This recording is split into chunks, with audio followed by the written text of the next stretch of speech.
ನಮಸ್ತೆ ಕರುನಾಡು. ಇದು fencing work ಹಳೆ ಕಲ್ಲು. 7 ಅಡಿ ಕಲ್ಲನ್ನ 2 ಅಡಿ ಡೀಪ್ ಹಾಕಿ 5 ಅಡಿ ಮೇಲ್ಗಡೆ ಬಿಟ್ಟಿದ್ರು. ಇದಕ್ಕೆ 6 ಅಡಿ ಚೈನ್ಲಿಂಗ್ ಮೆಸ್ಸು ಕಸ್ಟಮರ್ ರಿಕ್ವೈರ್ಮೆಂಟ್ ಮೇಲೆ 6 ಅಡಿ ಚೈನ್ಲಿಂಗ್ ಮೆಸ್ ಹಾಕಿರೋದು. ಮೊದಲೇ ತಂತಿ ಹಾಕಿದ್ರು. ಆ್ಯಕ್ಚುಲಿ ಯಾವ ಥರ ತಂತಿ ಅಂತ ಹೇಳಿದ್ರೆ ನಿಮಗೆ ಕಾಣುತ್ತೆ. ಇದು ಆಲ್ಮೋಸ್ಟ್ ಆಲ್ ಒಂದು 4-5 ವರ್ಷ ಆಗೈತೆ ಕೆಲಸ ಮಾಡಿ. ಮತ್ತೆ ಅವರು ಚೈನ್ಲಿಂಗ್ ಬೇಕು ಅಂತ ಹೇಳಿದ್ರು. ಈ ಥರ ಇದೆ ಇವಾಗ ಅಟ್ ಪ್ರೆಸೆಂಟು. ಒಂದು 7-8 ವರ್ಷ ಆಗಿದೆ ಕೆಲಸ ಮಾಡಿ. ಯಾರೋ ಲೋಕಲಲ್ಲೇ ಕೆಲಸ ಮಾಡ್ತಿರೋದು. ತಂತಿ ಎಲ್ಲ ಲೂಸಾಗಿ ಬಿದ್ದೋಗಿ ಗೆಟ್ಟೆಲ್ಲ ಪರ್ಫೆಕ್ಟಾಗಿ ಫಿಟ್ಟಿಂಗ್ ಆಗೈತೆ. ದೊಡ್ಡದು ಮನೆ ಪಾಪ. ಅವ್ರು ಬಂದು ಹಾಸನದವರು. ಇಲ್ಲಿ ಅರಕಲಗೂಡಲ್ಲಿರೋ ಪ್ಲ್ಯಾಂಟ್ ಇದು.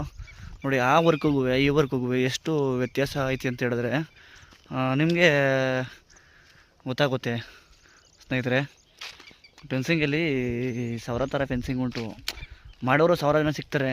ಅಂದರೆ ಇಂಥೇ ಕೆಲಸ ಹಿಂಗೆ ಮಾಡಿಸ್ಬೇಕು ಅಂತ ಕಸ್ಟಮರ್ಗಳಿಗೆ, ಎಷ್ಟೋ ಕಸ್ಟಮರ್ಗಳಿಗೆ ಆಸೆ ಇರುತ್ತೆ. ಆಸೆ ಕೆಲವೊಬ್ಬರಿಂದ ನಿರಾಸೆನೂ ಆಗುತ್ತೆ.